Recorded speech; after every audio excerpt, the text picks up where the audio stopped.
Amityville horror house के पीछे की असली कहानी।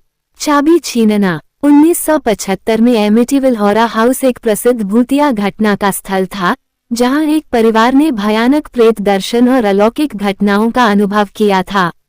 इस दिल दहला देने वाली कहानी के कारण एक बेस्ट सेलर किताब और फिल्म फ्रेंचाइजी बनी, लेकिन रॉबर्ट बार्थोलोम्यू जैसे संशयवादियों का मानना है कि यह एक धोखा था। एमिटीविल की कहानी का असली खौफ डिफियो हत्याकांड में निहित है, जहां रोनाल्ड डिफियो ने 1974 में अपने परिवार की हत्या कर दी थी, जिससे कुख्यात भूतिया कहानी का जन्म हुआ। एमिटीविल नाम सुनते ही रोंगटे खड़े हो जाते हैं। दरअसल न्यूयॉर्क के लॉन्ग आइलैंड पर स्थित यह शांत उपनगर दुनिया की सबसे प्रसिद्ध भूतिया घटना का स्थल रहा है। 1975 में एक 5 सदस्यीय परिवार अपने सपनों के घर में रहने आया। 112 ओशन एवेन्यू स्थित 6 बेडरूम वाला डच औपनिवेशिक शैली का घर, जिसका नाम हाई होप्स था, ये जानते हुए कि ठीक 1 साल पहले उसी घर में एक भयानक सामूहिक हत्याकांड हुआ था।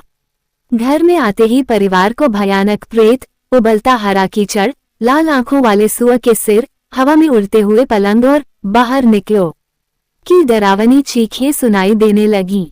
28 दिन बाद उन्होंने ठीक वही किया, अपना सारा सामान छोड़कर, और अपनी खौफनाक कहानी हर उस व्यक्ति को सुनाई जो सुनने को तैयार था। The Amityville horror A true story नामक पुस्तक 1977 में प्रकाशित हुई और बेस्ट सेलर सूची में शीर्ष पर पहुंच गई। हॉलीवुड ने इसके अधिकार खरीद लिए और 1979 में the Amityville horror film release की, जिसे मिलीभगत से मिली ठंडी समीक्षाओं के बावजूद अब तक कम से कम 17 आधिकारिक फिल्मों की एक फ्रेंचाइजी बन गई है और सैकड़ों एमिटीविल की नकल वाली फिल्में भी बनी हैं, जो सभी सच्ची कहानी पर आधारित हैं। लेकिन एमिटीविल की इस डरावनी कहानी में कितना सच है और कितना झूठ? या फिर दुनिया की सबसे मशहूर भूतिया घटना महज एक नौसिखिए का धोखा थी? रॉबर्ट बार्थोलोम्यू तो यही सोचते हैं। बार्थोलोम्यू न्यूजीलैंड के समाजशास्त्री हैं, जो सामूहिक उन्माद के विशेषज्ञ हैं और इस बात से हैरान हैं कि कथित भूतिया घटना के लगभग 50 साल बाद भी हम एमिटीविल के बारे में बात कर रहे हैं। बार्थोलोम्यू कहते हैं, विपरीत ठोस सबूतों के बावजूद एमिटीविल की मिथक अभी भी कायम है। ये स्पष्ट है कि यह एक धोखा है, लेकिन लोग फिर भी इस पर विश्वास करना चाहते हैं। एमिटीविल की कहानी का एक निर्विवाद पहलू वास्तव में भयावह है। 13 नवंबर 1974 की सुबह रोनाल्ड डिफियो नाम के 23 वर्षीय ऑटो मैकेनिक ने एक शक्तिशाली राइफल से अपने परिवार के सभी 6 सदस्यों, 2 माता पिता और 4 भाई बहनों की हत्या कर दी, जब वे अपने बिस्तरों पर नशे की हालत में लेटे हुए थे। डिफियो और उसके वकील विलियम वेबर ने दावा किया कि घर में शैतानी शक्ति के प्रभाव से डिफियो पागल हो गया था और उसने पागलपन के आधार पर खुद को निर्दोष बताया। जूरी ने शैतान ने मुझसे ये करवाया वाली दलील को नहीं माना और न्यायाधीश ने डिफियो को लगातार 6 आजीवन कारावास की सजा सुनाई।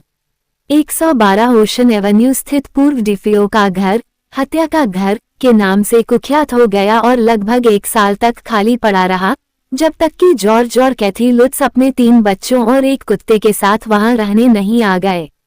$80,000 में ये संपत्ति एक शानदार सौदा थी। 6 बेडरूम वाले घर के अलावा इसमें एक गर्म स्विमिंग पूल और एमिटीविल नदी पर एक बोट हाउस भी था। लेकिन लुट्स परिवार को फिर भी यह आर्थिक रूप से थोड़ा मुश्किल लगा। लुट्स परिवार घर में आ गया और भूतिया घटनाएं शुरू हो गईं। दिसंबर 1975 और जनवरी 1976 के 28 भयावह दिनों में लुट्स परिवार के साथ जो कुछ हुआ, उसकी कहानी कई बार सुनाई जा चुकी है और हर बार सुनाए जाने के साथ इसमें थोड़ा बहुत बदलाव आया है। सभी कहानियों में एक स्थानीय कैथोलिक पादरी है जिसे लुट्स परिवार घर की पुरानी बदनामी के कारण आशीर्वाद देने के लिए कहता है। एक कहानी के अनुसार पादरी ने ऊपर के एक शयन कक्ष में किसी बुरी शक्ति की उपस्थिति महसूस की और लुट्स परिवार को उस कमरे में न सोने की चेतावनी दी। किताब में पादरी को अपने चेहरे पर एक जोरदार थप्पड़ पड़ा और उसने एक कराहती हुई आवाज सुनी, बाहर निकलो। फिल्म में पादरी पर मक्खियों के झुंड ने हमला भी किया। फिर सचमुच अजीबोगरीब चीजें शुरू हुईं।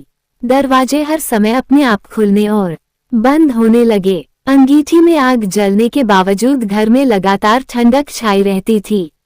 दीवारों और कालीन पर चिपचिपे पदार्थ की बूंदें दिखाई देने लगी, कुछ कहानियों में लाल, कुछ में हरी या काली। एक रात कैथी 90 साल की बूढ़ी औरत में बदल गई। एक और रात एक बेडरूम की खिड़की में राक्षसी आंखों वाले सुआ का चेहरा दिखाई दिया। घर में अपनी आखिरी रात जॉर्ज ने बताया कि कैथी हवा में उड़ गई और बिस्तर से फिसल गई, जबकि जॉर्ज पूरी रात ऊपर के कमरों में बच्चों के बिस्तर के जोर से गिरने की आवाज, टिमटिमाती बत्तियों और कमरे में मंडराती किसी अदृश्य शक्ति के कारण जागता रहा। अगले दिन बच्चे सदमे में जागे और कहने लगे कि वे हिल-डुल नहीं सकते और अपने कमरे से बाहर नहीं निकल सकते। भयभीत और थके हारे लुत्स परिवार से अब और बर्दाश्त नहीं हो रहा था। 14 जनवरी 1976 को वे 112 ओशन एवेन्यू स्थित अपना सारा सामान छोड़कर हमेशा के लिए वहां से चले गए। एमिटीविल मिथक का निर्माण। लुत्स परिवार द्वारा घर छोड़ने के कुछ ही समय बाद उनकी मुलाकात विलियम वेबर से हुई, जो दोषी हत्यारे रोनाल्ड डेफियो के वकील थे। पता चला कि वेबर पहले से ही डेफियो परिवार की हत्याओं पर आधारित डेविल ऑन माई बैक नामक पुस्तक प्रकाशित करने के विचार पर काम कर रहे थे। वेबर के अनुसार उन्होंने और लुत्स परिवार ने कई बोतलें शराब पीते हुए रचनात्मक विचार विमर्श किया। लुत्स परिवार ने घर में देखी और महसूस की गई परेशान करने वाली घटनाओं की कहानी साझा की और वेबर ने डेफियो परिवार और हत्या के बारे में कुछ ऐसी बातें बताईं जो केवल उन्हें ही पता थीं। वेबर ने दावा किया कि इनमें से कई बातें किताब और फिल्म में शामिल की गईं। वेबर ने लुत्स परिवार को बताया कि पड़ोस की बिल्ली रात में डेफियो के घर की खिड़की से झांकती थी। यही लाल आंखों वाले सुआ की कहानी बन गई। रोनाल्ड डेफियो के पिता ने एक बार उनकी मां को तब थप्पड़ मारा था जब वो लाल चटनी वाली स्पगेटी की प्लेट पकड़े हुए थीं। यही दीवार पर लगे रहस्यमय लाल चिपचिपे पदार्थ की कहानी बन गई, जो बाद में चाबी के छेदों से बुलबुले की तरह निकलने वाले हरे रंग के कीचड़ में बदल गया। वेबर ने 1988 में कहा, हमने वास्तविक जीवन की घटनाओं को लिया और उन्हें रूपांतरित कर दिया। दूसरे शब्दों में, यह एक धोखा था। वेबर और लुत्स परिवार के बीच किताब के सौदे से मिलने वाली रकम के बंटवारे को लेकर विवाद हुआ और वे अलग हो गए। लुत्स परिवार ने अपनी कहानी पत्रकार और फिल्म निर्माता जे एनसन को बताई, जिन्होंने द एक्सोर्सिस्ट के निर्माण पर एक लघु वृत्तचित्र बनाया था। बार्थोलोम्यू कहते हैं, एनसन ने लुत्स परिवार के साथ 35 घंटे के टिप किए गए साक्षात्कार सुने, फिर बैठकर किताब लिखी। जे एनसन का वर्णन करने का सबसे अच्छा तरीका यह है कि वे एक ऐसे लेखक थे जिन्होंने तथ्यों को एक अच्छी कहानी के आड़े नहीं आने दिया। राइटर डाइजेस्ट ने 1979 में एनसन का एक शानदार साक्षात्कार प्रकाशित किया था, जब पुस्तक और फिल्म के सौदे ने उन्हें बेहद अमीर बना दिया था।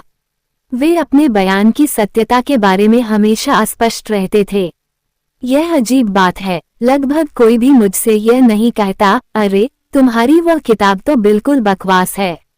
मुझे उस पर जरा भी विश्वास नहीं हुआ। इसके बजाय वे मुझसे पूछते हैं कि क्या मुझे लगता है कि लुत्स परिवार ने मुझे जो बताया वह सच है, एनसन ने कहा।